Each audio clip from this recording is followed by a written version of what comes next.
DBA finally.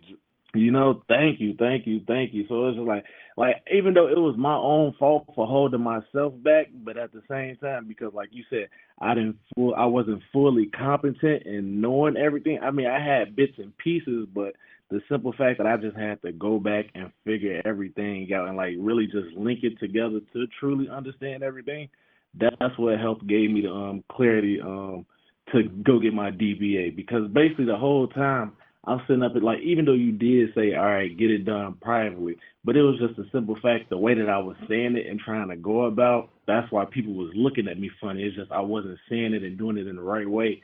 And then, like I said, just after rereading over my stuff and like going through like my certificate of trust, I'm like, all right, okay, if I'm able to act on behalf of my beneficiary, and then I got my certificate of trust, I should just be able to show this to the notary, and then it's like, all right, they can't complain or like say anything about it. Hmm. So I went to a whole different notary, and then I did that process, and they basically just signed it without even any hesitation.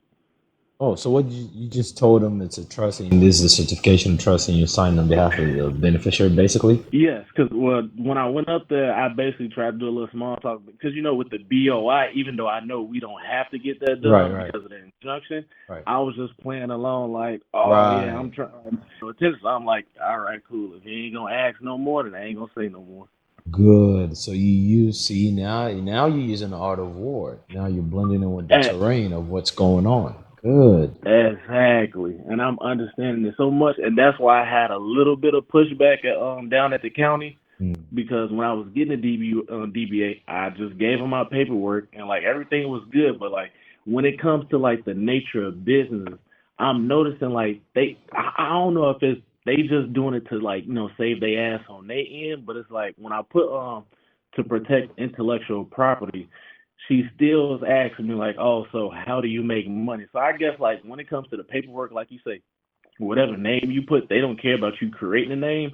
It just comes down to like, all right, the nature of like how you're gonna make money, and basically like just so like they understand and know what's going on. So I'm like, because I put protect intellectual property, and then she was like, oh, so like, what do you do? What do you do for your business? I'm like, I mean, really, this is just a trust, so it's not technically a business. It's just something that I'm doing, for my own namesake to protect my property.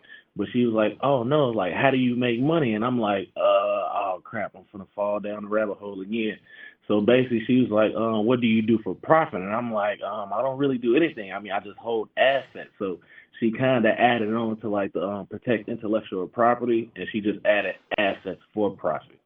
So like Okay. that was like my only concern, but everything else was like fine. She didn't complain, say anything about it. It was just that one section. Not a problem. Asset can be considered intellectual property. So asset in short is just anything that makes you money. Okay. So they just wanted to look Because at like that. that's why I didn't give her any like pushback. She was like, just as long as you say assets for profit, I was like, I'm not even. I feel like this is good enough to where it's like I don't even want to get into a Right. conversation. If you're gonna Right. allow this, then all right. Right. And is it the same personnel that you've been speaking with this whole time before, or is this someone else? No, it's crazy because like as I was getting close up to the window, the lady who I usually normally see, she left because I guess right now she's pregnant, so I guess she went on a bathroom break, Well, that's good. thankfully. But then again, it was another girl. But I dealt with her before too, but she's the one that's like more ease laid back, so like Okay. that's why everything went so smoothly.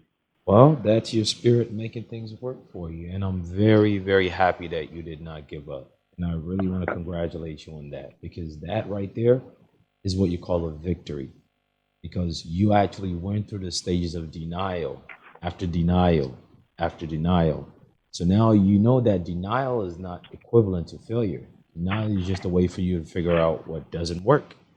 And True. you went through it. Now no one can pull the wool over your eyes. You see the reality. If I were you, I would write a summary of what went wrong and what I learned. That way the brain could absorb it. So, because this is not going to be your last, just so you know. And if you Oh want to no, deal I with other definitely and that's counties, you why I can. want to specifically ask that question because, like I said, I knew everything else, but then when it came down to the nature of business, and she was trying to Right. ask her like get me to say what do I do for business, I'm like, damn, I feel like I'm going through that cycle once again over and over. But Yeah, like yeah, you it's said, not a problem. Yeah, that's not a problem because assets for profit, that social security number is a credit card. So it can be an asset. That's the reason why they're always asking for it because of it. It's a tool to make money.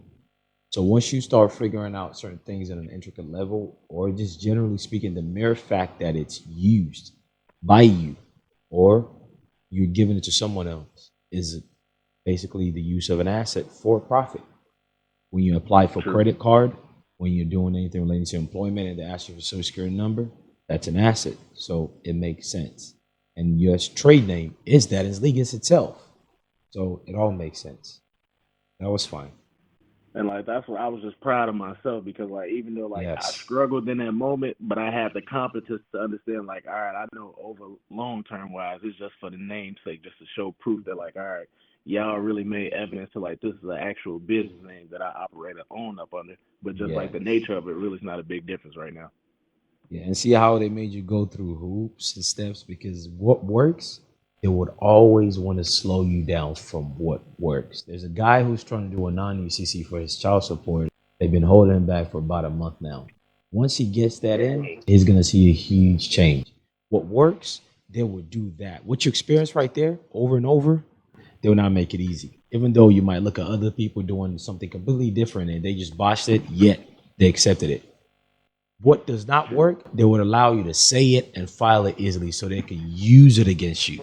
But what actually Exactly. works, they would want to slow you down, hoping you give up, but you did not. And that was the key. Good job. Thank you so much. And I appreciate like you just like, like being stern, like even though I know it's like the most like you say, all your stuff is in your video. So it's like what's the point of you repeating it to us during these consultations? And like I appreciate you being stern like that because it was like up to me and my own stubbornness just for the simple fact I do so much information overload to where it's like, all right, I'm just trying to figure out and find like what I need for my particular case or whatnot.